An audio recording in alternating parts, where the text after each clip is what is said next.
So you want to build your first PC and you also want to do it for cheap.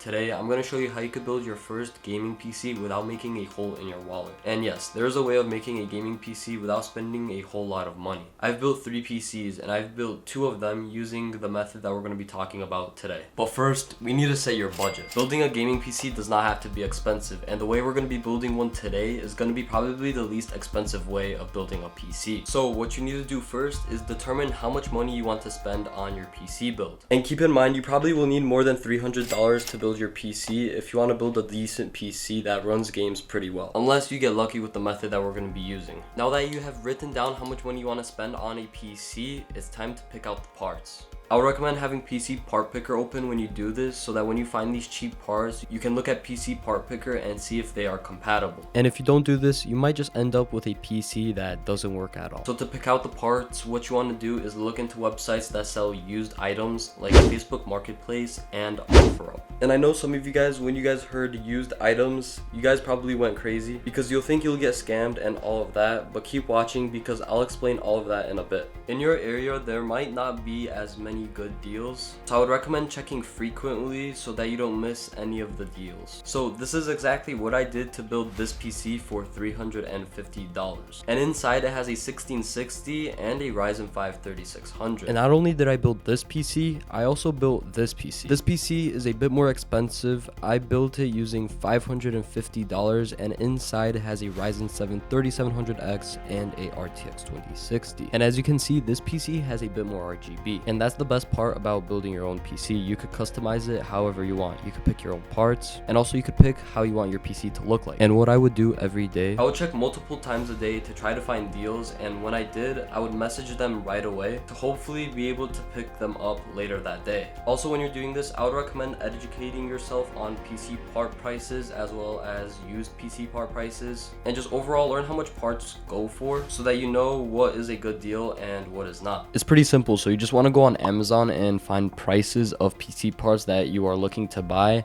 and then go on Facebook Marketplace or OfferUp to find those PC parts. And once you're on those websites, you just want to go find those PC parts and see if they're lower in price, and then there you go, you found yourself a deal. That's pretty much like the simple way of looking at it, but here's how you could see what is a good deal in the used market. Pretty much what you want to do is select the filter that shows you items that have been sold already. This is important because this will show the actual price people are buying these products for, which will help determine if the part you are looking at is a good deal or not. And remember, the first couple of days when you're looking on these websites, you might not find these good deals. That's why staying consistent is key, because if you miss a day, you might miss a good deal. So I would recommend checking these websites frequently so that you don't miss a good deal. And here are a couple things you need to look out for when you're buying parts. Make sure the parts are not far away from where you live, because there are multiple parts that go into building a PC. So if you have to drive like an hour for one part and then like another hour for another part, and then you have to do that for like 8 parts, then you're wasting a lot of time pretty much. Also,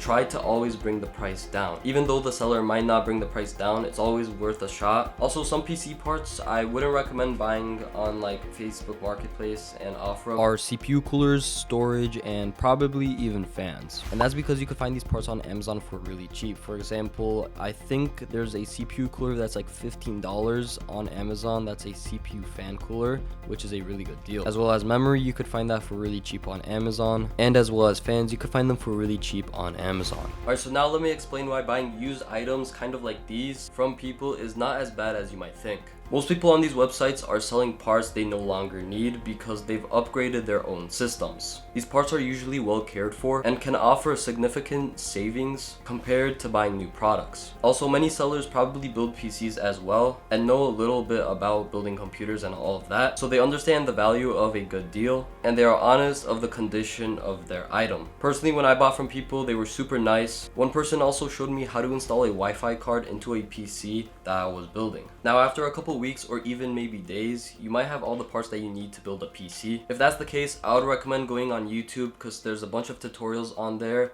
and I would just recommend learning how to build an actual PC. And I would recommend searching up tutorials on parts that you're gonna be actually using in your PC build, so that if you're new to PC building, the PC building process is gonna be a lot easier if you're watching tutorials with people that are using the parts that you're using. Now that you have all the parts and you know how to build a PC, kind of, you're in the exact position I was a couple weeks ago. I had all the parts that I needed to build a PC, now I just had to build it. So that's exactly what I did. First I installed the CPU, added thermal paste, and then the CPU cooler. After that, it was time for the RAM and SSD. And just like that, I was pretty much done. I put the motherboard in the PC case, added the GPU, and finally it was time to plug everything in. And this part probably takes the longest if you don't know much about PCs. I would recommend getting your motherboard manual because on there it shows all of the connections. And now that you're done with all of that, you're finished with building your first PC. The best thing about PCs is that you could upgrade them in the future if you would like to. For example, if you're a video editor and you need more storage, you could go on Amazon really easily and just buy like a 500GB SSD. Or if you're a gamer and you want better FPS, you could easily go on Amazon or just any other like store or whatever and buy like a GPU or a CPU so that your games run better. This is literally why the PC you build for super cheap is super good. And if you're like me and you got some decent deals, you should already be able to run games pretty well, and you did all of that for hopefully super cheap.